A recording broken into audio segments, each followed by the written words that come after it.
Good morning, student. In the last period, we have completed the lesson number 4, that is the northern mountains and the northern plains. And now today we are going to continue with the exercise of this lesson. So here is the question number A of the exercise.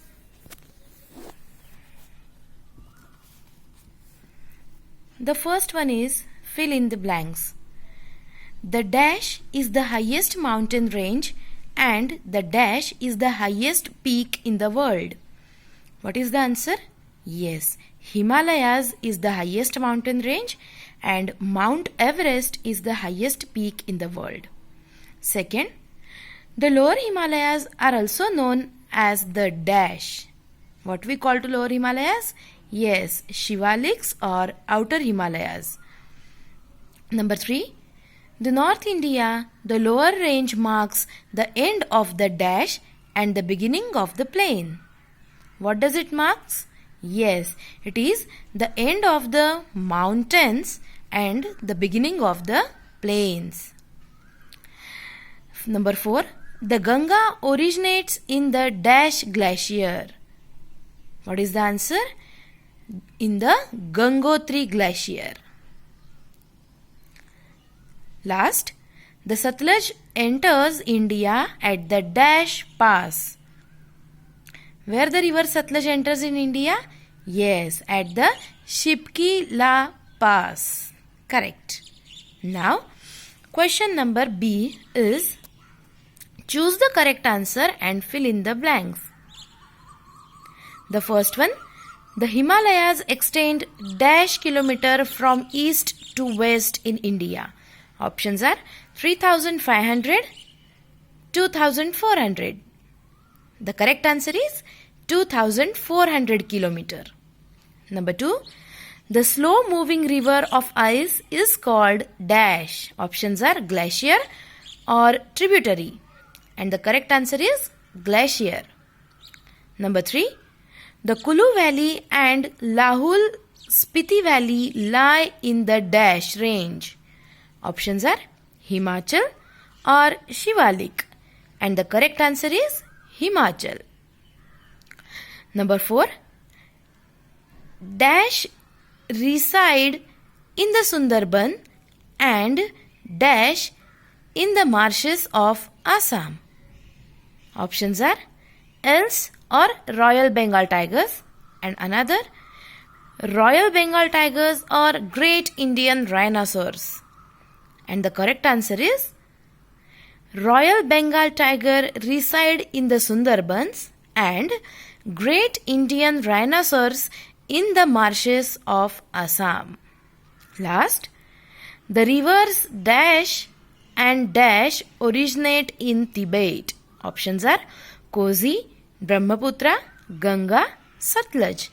And the correct answer is Brahmaputra and Satluj.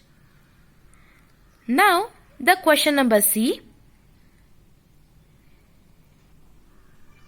Answer the following in brief. The first one question is, arrange the 3 ranges of Himalayas from north to south. And the answer is, there are 3 ranges of Himalayas from north to south. They are Greater Himalayas or Himadri, Lesser Himalayas or Himachal, and Outer Himalayas or Shivaliks. Question 2. Name 2 famous tourist spots in the Greater and the Middle Himalayas each. And the answer is Nanda Devi and Nanga Parbat are the highest peaks of the Greater Himalayas in India are tourist spots. Kulu and Kangra of Himachal Pradesh are the tourist spots located in the Shivaliks. Question number 3. What is the extent of the northern plains? The answer is the northern or the Indo-Gangetic plains extend 3,200 km across east to west and are 150 to 300 km wide, spanning from Punjab in the west to parts of Assam in the east, covering states like Haryana, Uttar Pradesh, Bihar and West Bengal. Throughout their expanse, they remain a broad, flat and level region. Number 4. What is a river basin? And the answer is, the river basins are large low-lying area watered by a river and its tributaries. Fifth number question. Why are the northern plains important for India? And the answer is, plains are large stretches of flat land. Such areas of land are usually fertile and have a climate suitable for agriculture. It means the northern plains have fertile land and have a climate suitable for the agriculture. They are suitable for large-scale farming. It is easy to construct buildings on plains. Most industries develop along the banks of the rivers because of easy availability of water. People prefer to settle down in the plains because of these reasons. As a result of all this, plains are generally well populated and grow into cities. Thus, the northern plains are important for India. This is the answer of the fifth one question. Question number D. Answer the following in details.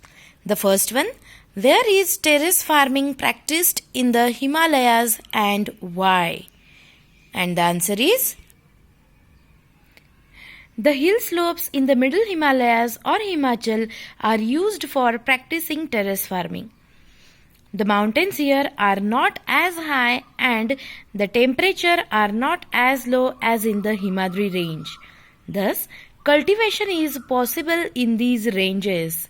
Fruit orchards and tea plantation are present in this region. Question number 2. Differentiate between the Greater Himalayas and the Middle Himalayas. And here is the answer. The difference between Greater Himalayas and Middle Himalayas. The Greater Himalayas or Himadri is the northernmost and highest range of the Himalayas, whereas the Middle Himalayas lies between the Himadri and the Shivalik ranges. The peaks are permanently covered with snow and the temperature remains very low throughout the year, whereas in the Middle Himalayas the mountains here are not as high and the temperatures are not as low as in the Himadri range. This range has cold winter and mild summers. Next, in Greater Himalayas, the cultivation is not possible at such a height, thus this area is not fit for human settlement. Whereas in Middle Himalayas, the hill slopes in Middle Himalayas are used for practicing terrace farming, fruit orchards and tea plantation are present in this region. Therefore, unlike the Greater Himalayas, the Lesser Himalayas are well populated. Next is third number. What is the Terai? What are the crops grown in this region? And the answer is, the Terai, which is a dense marshy land which lies between the Shivaliks or outer Himalayas and the northern plains. Crops like rice, wheat and sugarcane are mainly cultivated here. Number 4. State 5 reasons why Himalayas are important for us. And the answer is, first, the Himalayas acted as a natural barrier against the foreign invaders in the past. B. Historically, it has prevented unfriendly arrivals and attacks from the other side of the mountains. C. It forms a natural boundary between India and neighbors like China. D. It protects our country from the cold winds of the north. And E. It prevents the rain-bearing winds from leaving the country. This results in heavy rainfall in India. Because of this reason,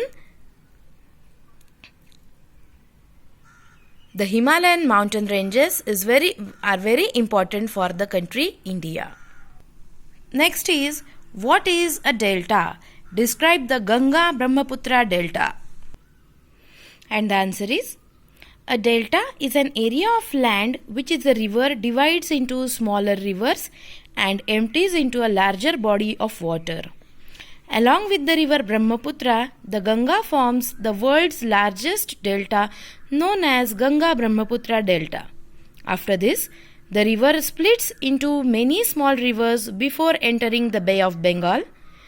At its mouth lies the dense Sundarban forest, which is the natural habitat of the famous Royal Bengal tiger. And the last question of the exercise is, why are the northern plains one of the most well-populated regions of India? And the answer is, the northern plains are large stretches of flat land.